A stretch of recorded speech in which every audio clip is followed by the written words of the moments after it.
Welcome to the Space for Grace podcast, a place where you can come as you are, hear genuine conversations about women's holistic health, and leave educated, inspired, and encouraged about your health and fitness journey. Get ready to find freedom to flourish in your physical, mental, and spiritual health. I'm your host, MK, and I'm so glad you're here.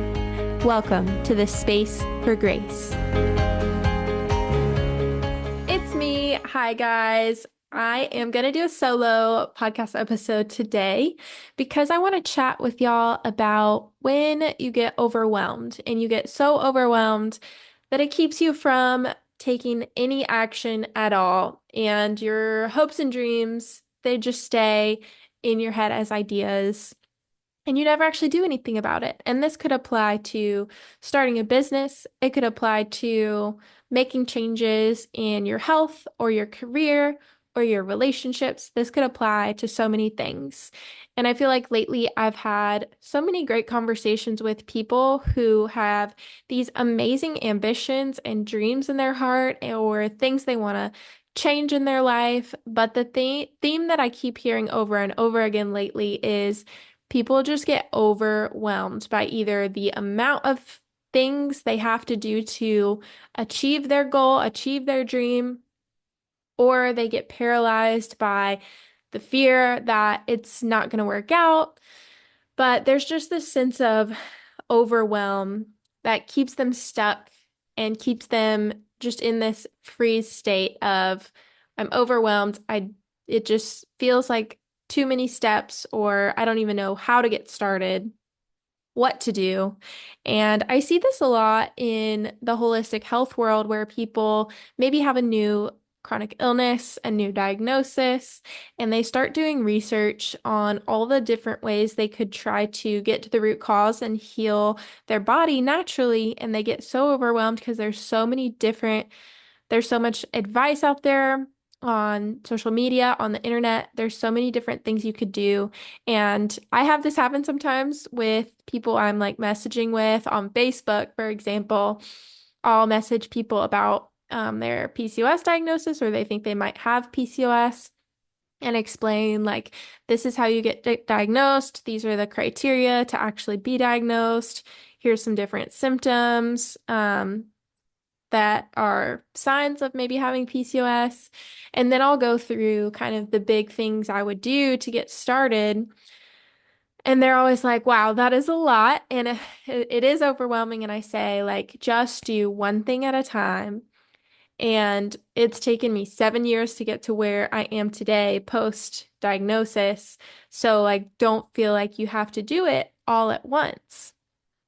And that, I think, is the best advice I can give to anyone who feels overwhelmed or stuck or frozen and doesn't know where to start, whether it's with your health, with your career, your relationships, whatever it is. I would say you have to just kind of, instead of focusing on the big picture and the end goal, which there's a time and place for that, there's a time and place for brainstorming, dreaming, thinking about the end goal.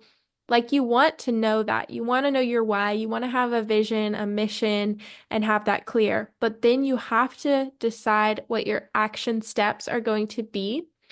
And this kind of comes naturally to me. I'm a very like list person. I'm a detail-oriented person, I feel like. And I am not going to get on board with a big vision unless I can also think through like what are some of the practical steps to get there. So I would say pick your goal, pick one goal instead of trying to have like, 5 different goals in all different areas of your life. Pick one goal for your health. And maybe that is to say you have PCOS and one of your big causes of your PCOS or one of the big triggers for it is stress. Well, what is one thing you can start doing to decrease your stress? And that's all you have to focus on until you've created that new habit. And it takes 30 to 90 days to build a habit. So I would say pick one thing, do it for at least 30 days or until it becomes easy and a habit. And then what you can do is say, okay, this is going really well. this is starting to help, but I still want more help with my stress. Or now I want to do a habit that's going to help me move my body more because I know that's going to help heal my PCOS. So then you could start small and do a like 10-minute walk after dinner, for example. And this is with habit stacking, you want to start the habit really, really small so that it's doable and really so that you just create the habit and it's not hard to build on from there once you've created it. So, like, say you're really stressed, you want to start managing your stress better, so you decide to meditate. Well, you're not going to start off meditating for 20 minutes a day. That is too big of a goal because you haven't even created the habit at all yet. So, what you would want to do is start with, like, okay, I'm going to meditate for 1 minute every day, and then I'm going to do that for 30 days. And then you try to, do that for 30 days at the same time and place, and you create that habit. And maybe after the first week, you're like, wow, 1 minute, that seems really short and easy now. I'm going to bump it up to 2 minutes. So then you start meditating for 2 minutes a day. And then you hit week 3 and you bump it up to 3 minutes a day or whatever, so on and so forth. And you can continue to increase that habit.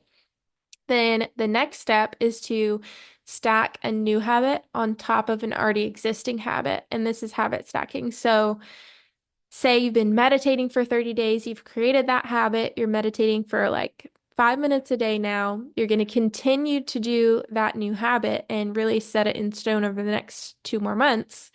But now you're ready to start another habit. And like I mentioned, maybe it's you want to start getting more steps, more movement, more exercise throughout your day. So you're just going to walk. You're going to walk outside or on a treadmill or in your apartment or house or whatever you have.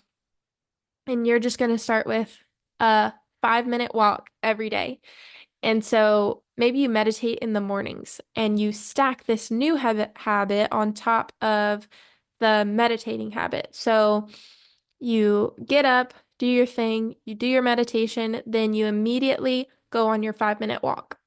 And you're going to do that every day till it gets easy. And then you can increase the 5-minute walk to 10 minutes to 15 minutes till you're getting 8,000, 10,000 steps every day or whatever you want your kind of end goal to be for that.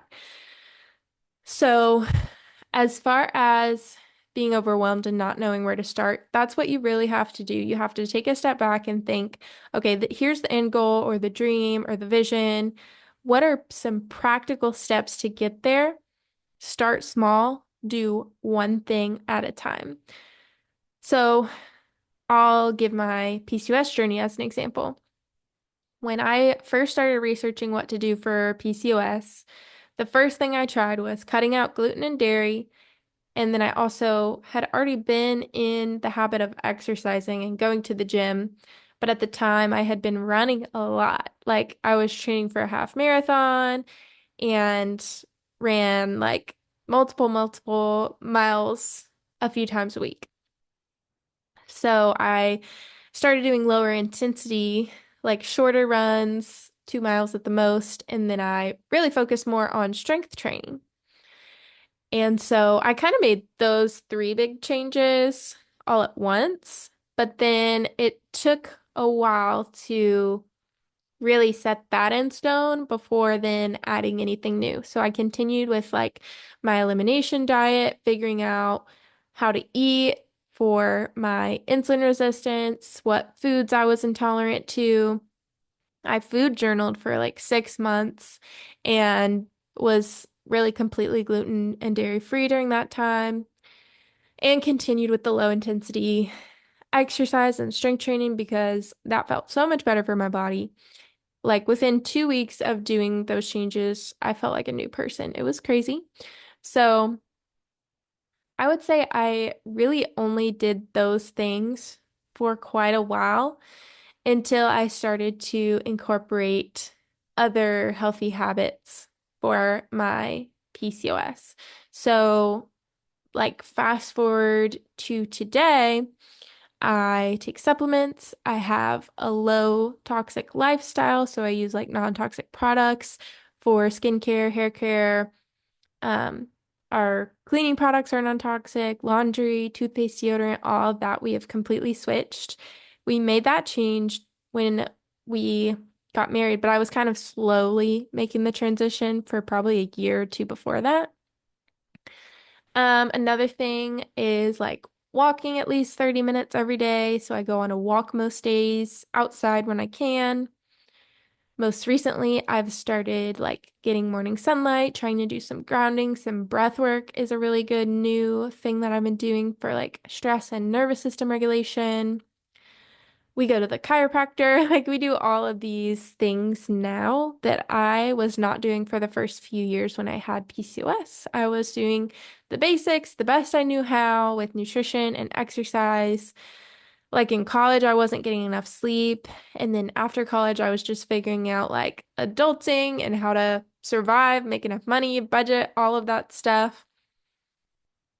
And then a couple years out of college, I got a personal trainer for a little while, and that really helped me with like how to strength train efficiently. That really helped my body and like inflammation. I also have been like working on my mental health for years, and I think that just over the last, few years, that's really been a lot better than it was, and that's a big part of healing your PCOS sometimes. So all that to say, I didn't, you know, do it all at once. I didn't completely go non-toxic, go to the chiropractor, take all these supplements, drink the perfect amount of water, sleep the perfect amount, nervous system regulation, breathwork, grounding, dry brushing, all of that. Like, I was not doing all of that year one. Year one was like, what the heck is going on? Elimination diet, figuring out nutrition, figuring out what exercise worked best for me, and then just like doing the best I could outside of that and like taking some supplements.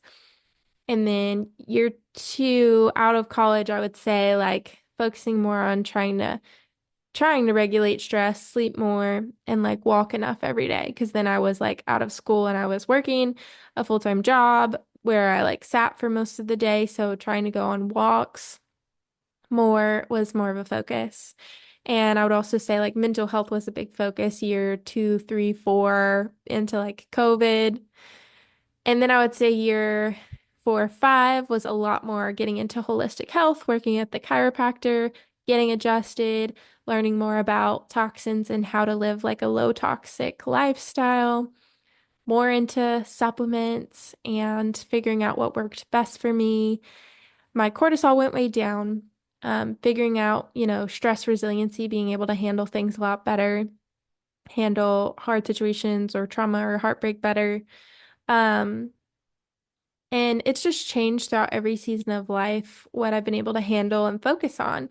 There's been seasons where I've been able to exercise more than others, or seasons where I was able to buy higher quality foods than other times in my life. And I've learned that, stressing about my health and not being perfect at all these areas, it does more harm than good. So sometimes you do have to pick and choose your battles and what you're going to prioritize. And now that I'm married, me and Brett we're on the same page, which is so helpful, so awesome. Like he believes in all the same things I believe in as far as our health, and we really prioritize it. And so we put our money where our mouth is. We buy good foods. We go to the chiropractor, we work out, things like that.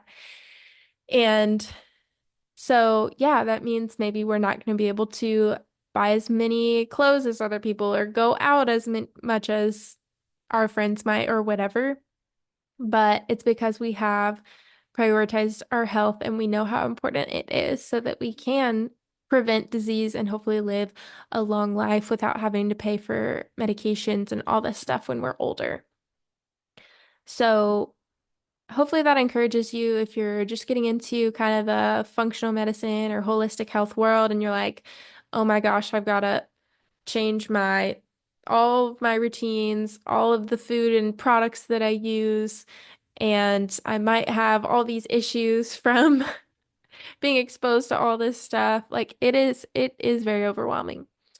But like I said, start with where you're at and do one thing at a time and just like do something, and it will get better and better over time, and then the habits will get easier and it'll just become a way of life, and you won't even feel like you won't even think about it as like a conscious effort anymore with a lot of these habits.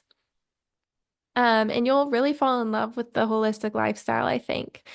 So, and it's like unique for everyone what their body can handle versus, you know, to some people, the n really clean, non-toxic products might be like top priority. For some people, it might be like clean water and a good air filter.